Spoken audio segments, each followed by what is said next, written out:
Magandang araw muli mga kapatid sa Usapang Lalaki. Ah, medyo um, magandang ating topic ngayon.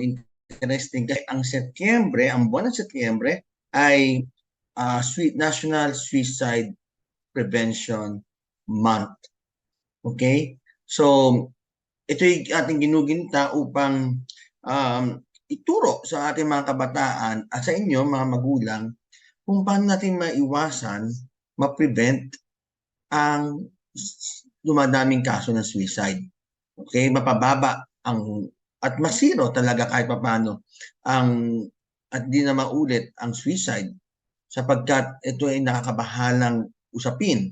Kaya ang inyong abang lingkod ay ang naririto upang ituro sa inyo, ibahagi ang teaching resiliency and reduce suicide risk for the young. Okay? Kanina, kanina ating subaybayan kung ano ang ating matutunan dito upang nasa ganun maibahagi din natin sa ating mga kapwa magulang. Okay.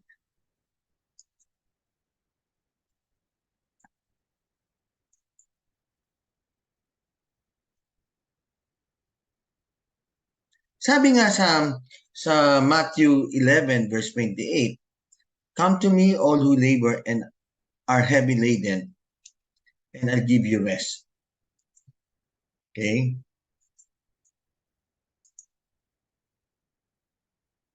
Ulitin ko, "Come to me all who labor and are heavy laden, and I will give you rest." Sa mga pagkakataon na tayo ay nahihirapan, yung ating paghihirap ay dama ng Panginoon Diyos. Ito'y valid. Subalit, nangako ang Panginoon Diyos na kung sino man ang mga nahihirapan at humahanap ng kapahingahan, pumunta lamang sa Kanya. So dito iikot ang ating talakayan kung paano ba natin matutulungan, mabigyan ng kapayapaan ng rest, mental rest or mental health break ang ating mga kabataan, ang ating sarili upang maiwasan ang suicide. Uulitin ko, ang September is Suicide Prevention Month at ang Karandang Institute ay nakikiisa sa buong mundo at sa ating bayan na um, ibahagi ang aming kaalaman, ang aking kaalaman upang um, ang suicide ay maiwasan at mapag-usapan upang kahit papaano matulungan natin ang mga taong nag-iisip, okay, na wakasan ang kanilang buhay sa pamamagitan ng pagkitinit ng suicide at upang mabigyan din sila kahit pa ng pag-asa upang mamuhay ng normal at payapa. So, nababanggit natin ang suicide, no? So, pag sinabi natin suicide, what is suicide? Sabi ng World Health Organization, suicide is the act of deliberately killing oneself.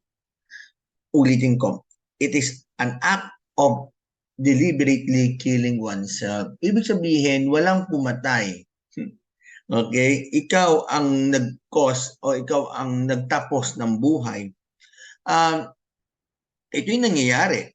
Okay? Ito'y hindi natin pwedeng sabihin ipasawalang bahala na nung araw naman, hindi naman na pag-uusapan to. Bakit dapat pag-usapan?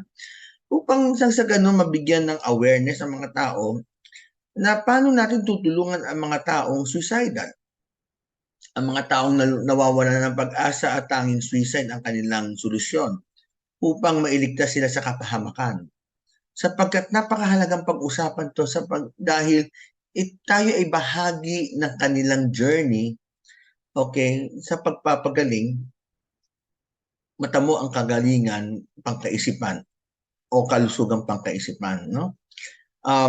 Paano natin matutulungan? Ito yung bagay na dapat natin unahin, yung pag-aaral kung ano ang suicide. Saan ba nagmumula to at bakit to nangyayari? Sinasabi nga ng WHO na more than 700,000 people die due to suicide every year. Ito'y sa buong mundo. Okay? sa buong mundo. For every suicide, there are many more people who attempt suicide. Ibig sabihin, hindi pa nare-record yung nag-attempt, nag-isip na sila yung nag-suicide. At ito'y pataas ng pataas pa rin. At mas marami sila. A prior suicide attempt is an important risk factor for suicide in the general population. Sinasabi rin dito, ito nakakabahala, that suicide is the fourth leading cause of death among the youth. Okay? Ages 15 to 29 years old. 15 to 29 years old, masyadong bata. Meron akong mga cases na sa aking private practice na nagpo-fall sa ganitong age range ang mga may suicidal ideation at nag-attempt ng suicide na humihingi ng tulong. Hindi ko masisisi ang kanilang generation, subalit maaaring unawain natin, maaaring ito'y dala ng pandemya dahil sila'y nahihirapang makapag-cope, dahil sa pressure, maraming causes kung bakit nila naiisip ang suicide. At ito'y dahilan ng problema nila sa kalusugang pangkaisipan or mental health dahil nga sa matinding depression na kanilang nararamdaman. At sinasabi dito na 77% of global suicide occurs in low and middle income countries. Low and middle income countries. Para sa akin, bahagi ang Pilipinas. Isa sa mga ang Pilipinas sa dumadaming kaso ng suicide. Kung hindi ako nagkakamali, mahigit 400 na kabataan ang nagpakamatay noong school year 2021-2022. Kung hindi po ako nagkakamali, pakicheck na lang po yung data. Sapagkat ito'y recorded, no? Dahil marahil ito lang yung nagsabi na nag-declare na ang anak ko, ang kaibigan ko, ang kamag-anak ko ay nagpakamatay. Pero hindi pa na-record yung mga namatay na hindi nila dineclare dahil marahil sinabi na lamang na aksidente, nahulog, okay? So, I think we have to respect that also. Or, may mga taong hindi talaga na-declare ba dahil nais nilang magkaroon ng privacy, no? Karamihan ng mga nag-a-attempt for suicide ay itong ingestion of pesticide. Okay? Pag-inom ng mga lason, hanging and firearms are among the most common methods of suicide globally. Yung paghahang, paglalambitin, paggamit ng baril, at pag-inom ng lason o pesticide. Dahil para sa kanila, ito ang pinakamabilis na paraan, okay, para wakasan ang kanilang buhay. Ito ay itatala sa record. So, maaaring sabihin natin, suicide ba ay pwedeng maiwasan? Oo. Suicides are preventable. There are number of measures that can be taken at population, subpopulation, and individual levels to prevent suicide attempts. Kung tayo lamang ay bukas sa panawagan na hindi lang buwan na dapat ginugunita ang Suicide Prevention Month. Subalit dapat araw-araw na kailangan natin maging aware, tumaas ang ating level of awareness sa usaping suicide sapagkat mas marami tayong maisasalbang buhay. Kung tayo ay bukas o sensitive pangalang mga mahal buhay, maaaring maiwasan ang suicide at makaligtas tayo ng buhay. Naalala ko yung may mga sa aking buhay na ako'y namamasyal at may napansin akong yung taong pabalik-balik sa isang overpass. Hindi ko na nababanggitin isang lugar yon.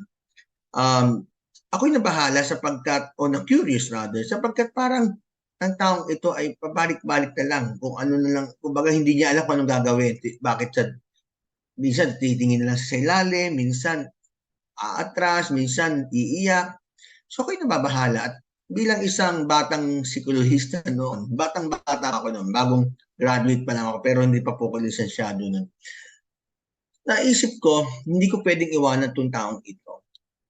At sa aking pagmamasid, tila napansin niya ako at kaya sinabi niya sa akin, na dahil sa yun, hindi natupad yung pangarap ko.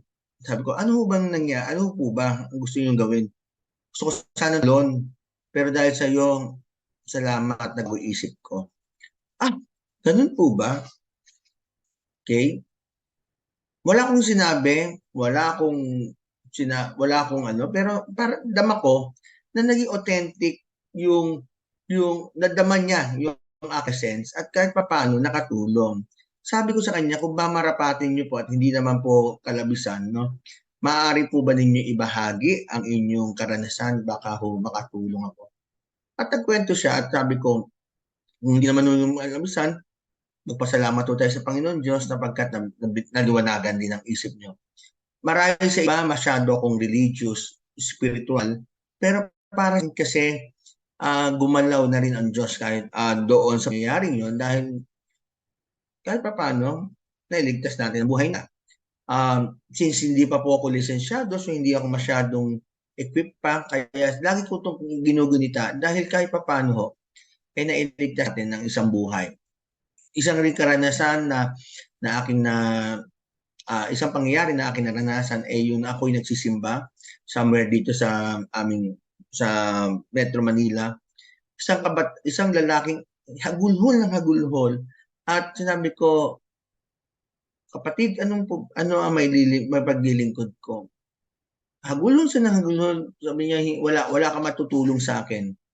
Okay, sige ho. Kung wala ho akong maitutulong sa ngayon, ito po ang aking numero. Binigyan ko ng calling card at maaaring tawagan niyo ako sa numero niyan at mapag-usapan po natin. Alam niyo, siguro naniniwala ako, biyaya na rin ng Diyos na makapag-usap kami at may ipagpatuloy niya ang kanyang buhay na puno ng pag-asa sapagkat ang kailangan lang naman siguro po niya ay taong dadamay at makikinig sa kanyang, okay? At ito ay napakahalaga para sa akin bahagi kasi hindi mo kailangan maging counselor um, para magbigay ng payo subalit yung pang-unawa mo, okay, sa ganitong sitwasyon at yung presence mo sa mahal mo sa buhay na nahihirapan ay para sa kanila, para sa akin may malaking tulong na rin 'yon. At makakabahagi kayo ng maitutulungan niyo yung taong yun na maging kalmado sa mga oras na 'to. At kung sa tingin naman po ninyo siya po ay kalmado na at handa na, maaaring dapat na po ninyo siyang i-refer sa isang um, licensed psychologist or counselors para mabigyan ng proper treatment. Kasi sa mga oras na yon, halimbawa, nasa loob kayo ng simbahan at may nakita kayong iyak ng iyak at may lumapit sa inyo, depressed siya, dahil nakitaan kayo ng um, kabutihan, huwag niyo pong atubiling makinig lamang sa kwento. Hindi niyo po kailangan magbigay ng payo. Pakikinig ay napakahalaga para kahit papano maibsan yung kanilang nararamdaman.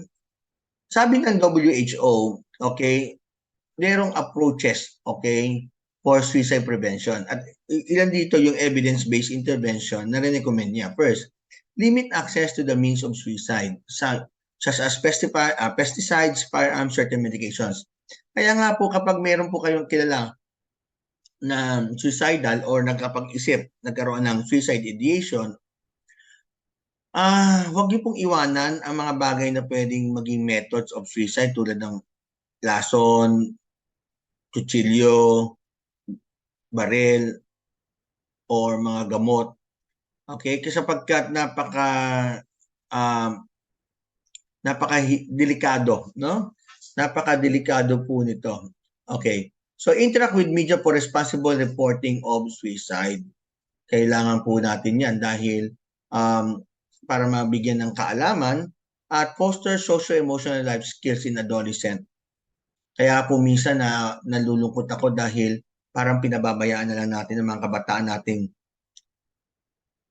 humanap ng solusyon sa kanilang nararamdaman na para sa akin tila hindi nararapat. Kailangan turuan natin sila ng socio-emotional life skills. In other words, adaptive coping mechanism para sa ganun kahit papaano maibsan ang kanilang nararamdaman. At early identify, assess, management, and follow up anyone who is affected by suicidal behavior. So early intervention talaga is very important. Early identification is very important para masalba natin ang kanilang buhay. Ngayon, ano ang challenge? Ang challenges and obstacle is stigma at taboo na minsan hindi nila nasasabi ang kanilang mental health issues sapagkat para sa kanila stigma ito. Nakakahiya at taboo na hindi naman pinag-uusapan. Parang hindi siya akma sa lahat ng, even sa kultura. Naalala ko, may inilapit sa aking isang misyonero na inilapit ng isang misyonero na isang IP. Kaya lumapit ng misyonero sa akin at inilapit ng kanyang inaalaga ang IP or indigenous people. Sa kanila, sinabi ng IP, wala po naman akong problema. Kaya ko naman to. Sabi ko, opo, maaaring kaya nyo po, pero baka po makatulong po ako. Pwede po bang, and then, nakwento, ang problema, hindi nila masabi to sa komunidad kapagkat para sa kanila nahihiya. Okay, isang kahihiyan ang magkaroon ng mental health issues. Kaya minsan ito ang malaking hamon sa atin kung paano ma-break ang stigma at taboo. Pangalawa, yung data quality. Wala hong masyadong akmang data, okay? Bilang kung ilan na ba ang nagkakaroon ng attempt sa Pilipinas alone at ilan na ba ang may tamang record para na sa ganon kahit paano makita natin ang numero. Okay, makita natin yung numero na ito yung nakakabahala na. Kaya nga po kahit isa lang po sa 100 o 1,000, okay, na nagpakamatay para ho sa akin, mataas na numero na po yan. Sapagkat meron tayong responsibilidad na isalba ang kanilang buhay. Okay? So, next po. Ano po yung mga myth? Okay? Ano po yung mga myth? First, sinasabi nila, once a person attempts suicide, they won't do it again. Hindi naman po totoo. Minsan nga ho, may isa akong pasyente na 5 beses na po attempt at walang nakikinig. Sabi niya sa akin, Doc, buti na lang po dumating kayo kasi kung hindi ho, baka hindi na po ako buhay sa mga oras na ito. Bakit, iho? Ano bang ginawa mo? Pang-5 ko na po itong pag-attempt at ng pagpapakamatay at ako po ay hirap na, pagod na. So, ibig sabihin, kahit nag-attempt yung tao, hindi totoo na hindi na niya ulitin to. Maaring nakakaramdam siya doon ng pleasure. Okay? People who talks about suicide don't do it. Nakakalungkot man kasi na-invalidate, no? At itong taong na pasyenteng lumapit sa akin ay mataas ang kaniyang lagi niya sinasabi sa kanya mga mahal sa buhay na mahal niyo, marahil pag wala na ako sa kanila niyo sa kanila ninyo malalaman ang halaga ko. At wala nakikinig sa kanya kaya nag-a-attempt siya ng suicide. At napatunayan ko na para sa kanila, sa mga taong hindi lubos na nakakaintindi, lalong nagiging worst ang senaryo. Kaya nga, kapag ang isang tao nagsalita about suicide, hindi nangangahulugan na ito ay naghahanap ng atensyon, okay? Yung next na myth, no? Yung non-fatal attempts are only attention-seeking behaviors. hindi rin naman din tama, no? Hindi rin naman din totoo. Na itong lahat nito, yung nag-attempt, nag-isip o nagsalita tungkol sa suicide at yung mga non-fatal attempts na naghahanap lang na ng papansin ay hindi totoo. Okay? Ito'y nangyayari at maaaring ito'y rin ay nakakabahalang dahilan kung bakit po sila um, nag-commit or nag-attempt ng suicide. Okay. So, what are the warning signs of suicide? Okay? Tandaan natin na kapag ang isang tao ay nagsalita ukol sa pagwawaka o pagpatay sa kanyang buhay, for me, is a warning sign. Okay? Ano sabi ng American Psychological Association, they need help. The next one is has trouble eating or sleeping, no? Hirap makakain, hirap matulog, exhibit drastic changes in behavior, withdraws from friends or social activities. Dati masayahin niya, lagi siyang on the go. Ngayon, bakit mas gusto niya sa bahay? Loses interest in school, works, or hobbies. Dati, pumapasok siya. Dati, nag-aaral siya. Dati, ang dami niyang pinagkakabalahan. Ngayon, wala na siyang pinagkakabalahan. Prepares for death by writing a will and making final arrangement is also a warning sign for me, for us, psychologists, according to the American Psychological Association.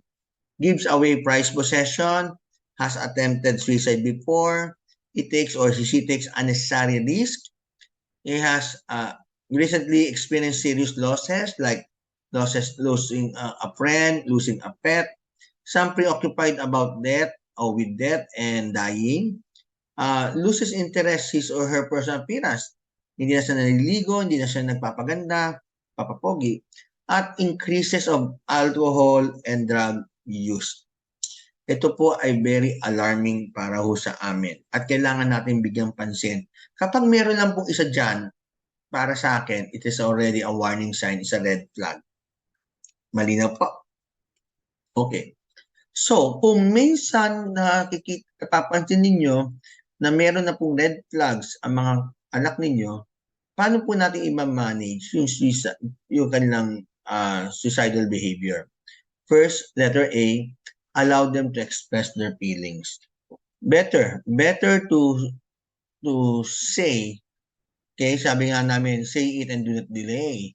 Sabihin nila, nasasaktan sila, sabihin nila yung nararamdaman nila, at bigyan sila ng time to express their feelings, no? Sapagkat hindi mo ipo-force, allow them. And be patient enough with them na hindi mo sila ipo-force na dapat mag-express sila. Kung sila'y nakakaramdam ng kalungkutan, hayaan nilang maramdaman yung kalungkutan pero wag sana itong manatili sa kanila. Communicate with them and let them feel that they are important to you. Very important yung presence natin, and we have to learn to direct their thoughts from negative thought to positive thought. Letter E, encourage them to get help by calling a professional to address their mental health issues. Focus on their concern, not on their behavior, okay? Or not on their personality or character. Kasi minsan, dati naman hindi ka naman ganyan eh.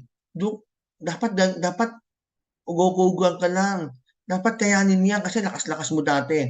No, focus on their concern. Ano ba concern nila? Meron silang nararamdaman na emotional distress at they are not okay. Focus on them. Okay? Focus on their concern.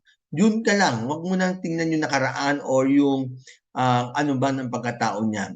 Guide them on their healing journey through constant monitoring. Kaya nga maganda po, kinakailangan po natin ng collaboration between the caregiver or significant others and mental health institutions para na sa ganon mabigyan siya ng karampatang management para ma-prevent yung suicidal o suicide. Letter H, have time with them. Yeah, very important ang time. At maraming beses ko nang binabanggit ito. Letter I, inform the professional if you can control their behavior. Or even you can even anytime, no? Basta meron na pong mga warning sign, inform the professional. And last but not the least, don't judge them.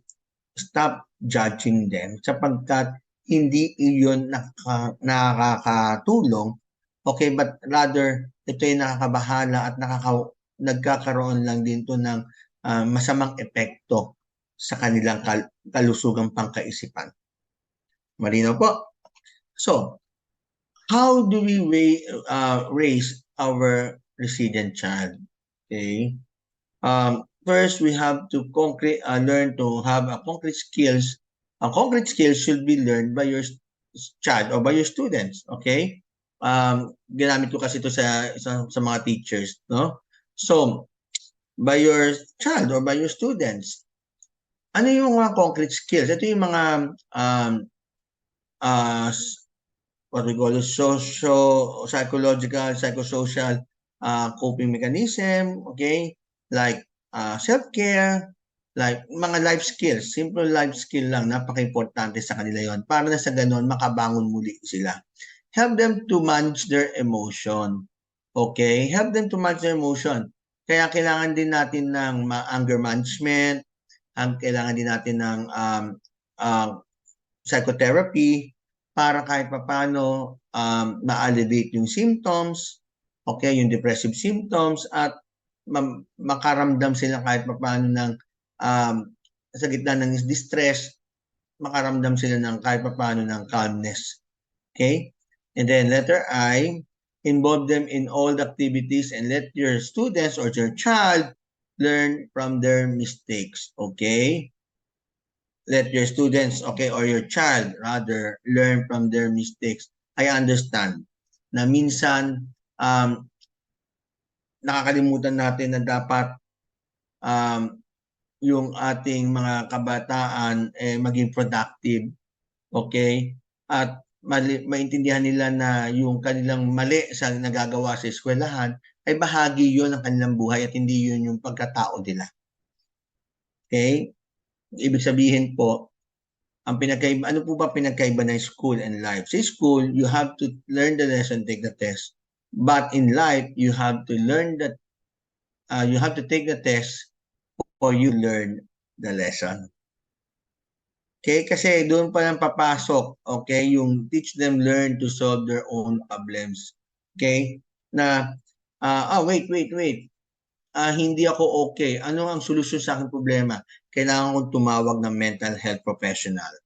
Wait, kailangan kong mag-self-care. Wait, hindi ako okay ngayon. Time out muna ako kasi hindi ako nagiging okay ngayon. Kailangan kong maklaro muna isip ko para makapag-isip ako ng tamang solusyon sa aking mga problema. And letter D, okay, in expressing their emotions, do no harm. Okay, do no harm. Yun lang naman po eh. They can express their emotions, they can express their thoughts, okay? They can do whatever they want to do. Basta do no harm. Malinaw po? Okay. So, kaya nga ang big message ko po sa inyo, if you think you are alone in your journey, remember that you have a few good friends waiting for your homecoming. Ulitin ko sa mga nag-iisip na mag-suicide o may kakilala na may suicidal ideation o nag-attempt, remember, pakibanggit lang po ito sa kanila na if they think that they are alone in their journey, remember that they have a few good friends like us, mga nasa lay force, waiting for their homecoming. Naway, sana may natutunan po tayo sa mga araw nito at may bahagi ninyo to upang maisalba natin ang kanilang buhay. Dalangin ko po ang inyong kaligtasan at dalangin ko po ang kapayapaan ng kaluluwa ng mga taong pumanaw na dahil sa suicide. At dalangin ko rin po ang kaliwanagan ng isipan ng mga kabataan o ng ating mga kababayan na nag-iisip nito. Naway ang Espiritu Santo ang gumabay sa kanila at mapawi ang kanilang hinigpis at mabigyan sila ng kagalingan sa kaisipan. Muli, ito po si John Cadiz Carandang na nagbabahagi para sa ating Suicide Prevention Month. Hanggang sa muli ng ating patikita. Paalam at naway pagpalain tayo ng poong may kapala. Salamat.